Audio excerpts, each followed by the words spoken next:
এইবারের নেহারিটা একটু ভিন্নভাবে করার চেষ্টা করেছি। পেটুক কাপড় ভাইয়াদের কিচেনের যেই রেসিপিটা মানে নেহারির, সেটা আমি একটু চেষ্টা করলাম আর কি। তো চলো ভিডিওটি শুরু করা যাক। আসসালামু আলাইকুম, কী অবস্থা সবাই কেমন আছো?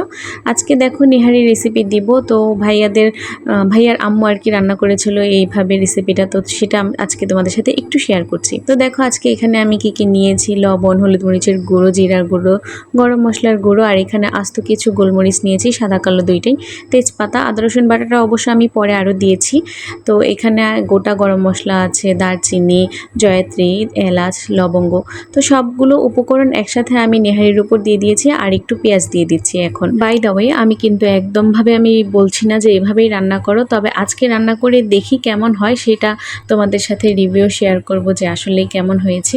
তারপরে এই যে দেখো সব কিছু মাখার পরে না, আমি তেলের কথা ভুলেই গেছিলাম, তো তেলটাও দিয়ে দিলাম এখন মাখানোর পরে।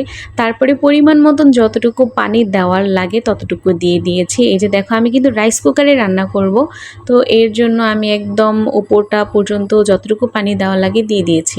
তো এটাকে অনেক সময় ধরে জাল করে নিতে হবে। আর এই যে দেখো রাইস কুকারটা আমি আমার জায়ের থেকে নিয়ে আসছিলাম, তো এত বড় রাইস কুকার আবার আমার নেই, ওর আছে, তো এর জন্য ওর থেকে নিয়ে আসলাম আর কি। যেহেতু সিলিন্ডার গ্যাসের মানে রান্না করতে একটু সময় সাপেক্ষ বেশি লাগবে, তার মধ্যে গ্যাসের একটা অপচয় হতে পারে। তো যাই হোক, এই যে দেখো আমি কিন্তু 2-3 ঘন্টা ধরে একটানা জাল করে নিচ্ছিলাম। একটানা বলতে আমি 15-20 মিনিট করে জাল করে আবার একটু ওয়ার্ম মোডে রেখেছিলাম রাইস কুকারটা আর কি। তো এমন করে আমি প্রায় রাতে শোয়ার আগ পর্যন্ত জাল করে নিয়েছি, আর আমার নেহারিটাও কিন্তু অলমোস্ট রেডি। তো পরের দিন জাস্ট একটু বাগারের সময়, তো বাগারের আগে আবার একটা মশলা রেডি করতে হবে, এর জন্য জিরা আর এলাচ নিয়ে নিয়েছিলাম। এটাকে ভেজে তারপরে পাটায় পিষে নিতে হবে। তো এখন আবার এই সাইডে আমি ওই প্যানটায় আর কি বাগার দিয়ে দিচ্ছি, পেঁয়াজ রসুন দিয়ে, শুকনা মরিচ দিয়ে। তো জানোই তো নর্মালি বাগারের সময় কি লাগে।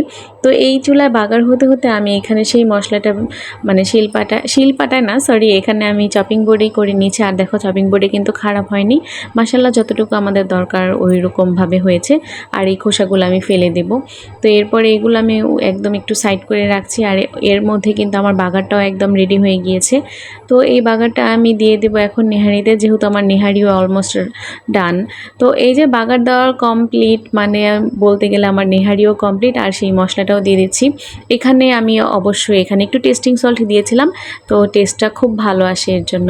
আর এই যে দেখো গরম গরম নেহারি কিন্তু আমি সার্ভ করে নিচ্ছিলাম। তো আমার ছেলে আর আমার জন্য দুইজনেরটা এক প্লেটেই নিয়েছিলাম।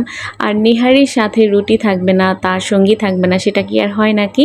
তো এই যে দুইটার একটা মিলন মেলা, মানে দুইটার কম্বিনেশনটা জাস্ট ওয়াও।